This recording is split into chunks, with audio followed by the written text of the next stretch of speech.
Okay, mayong adlaw sa atong tanan. So, first of all, salamat ko kayo nga daghang views ang ato nga una nato nga tips related to mga starters ng mga diaro mo.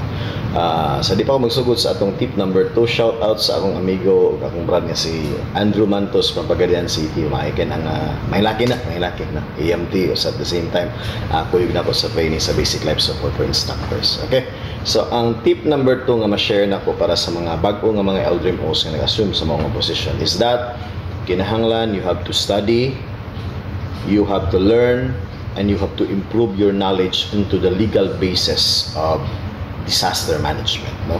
So, atong hisgutan karon are the reasons behind ganong importante kay na siya, and naay mga parts ano niya, napatay part 2 or part 3 related to tip number 2 because like hantag hisgutan particularly on the legal basis. So una gid nga rason ana niya is that kita nga mga Eldrim Os are serving as secretariat sa MDRRM Council nato. So importante kayo nga dako ang atong knowledge when it comes to the legal basis may tungod sa DRRM, tungod kay ang ato nga mga proposals, ang ato nga mga programs dapat na natay naka-anchored ana niya nga mga legal basis niya, no? Karon nga wala tay mga technicalities samtang magpadayon taas DRRMOs.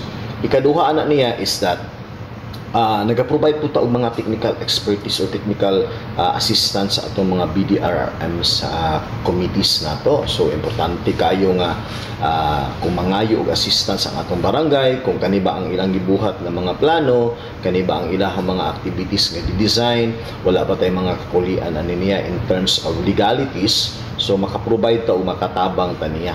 Another one is that ang atong opisina is subject for audit and monitoring. One of this is the audit sa COA nga ginabuhat matag tuig.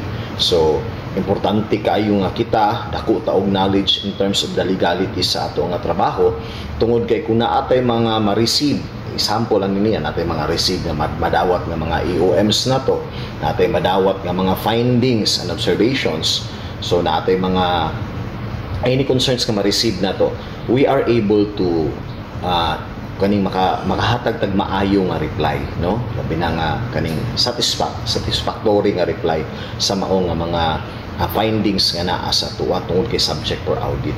But pasabot lang ana niya ang ato nga balaod naagi ginabutang, naagi tay dapat mabuhat nga reference in every actions that we undertake para wala tay mga problema sa legalities. Ikatulo is that importante kay nga knowledgeable kita when it comes to the DRRM nga concept, tungod kay ang ato kita, we serve as the alter ego of our local chief executive or ato mga mayors nato in terms in the decision making sa disaster management. Tinuod nga ang atong mayors are kaning mo man sila chairman, and they have the dako kay nga role when it comes to disaster management nato, kay sila man gid nagahatag sa tuwa dako nga pagtugot sa ato nga pong function nato nga mahimo mamalampuson. Furthermore, ako nang i-discuss kung unsa ka importante ang political will when it comes to mahimo nga effective nga DRRMO, labi na ma-manage nato tong opisina in the next nato nga mga consecutive tips nato. Pero karon munang tulo ka importante jud kay nga matters nga atong i-consider when we talk about sa unsa ka importante ang pag-understand o pag-widen sa atong knowledge when it comes to the legalities nato.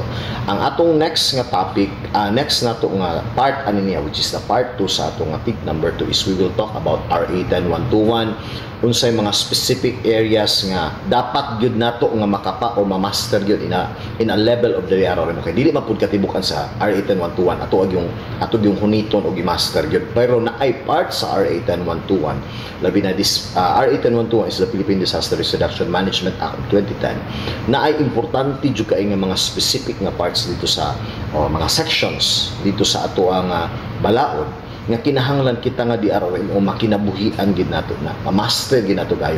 And apart from that, we will also be talking about the consecutive joint memorandum circulars, mga DBM circulars, ato pong hisgutan ang mga COA circulars, importante kayo, and also kanang mga DILG circulars nato, labi na ako yung mga manuals or mga list of protocols nga pwede nato i-integrate diri sa tip number 2 nato. Okay? So subaybayan niyo. If you have comments and if you have suggestion kung unsay topics sa atong i-discuss related to DRRM, feel free to comment diri sa atong comment section nato.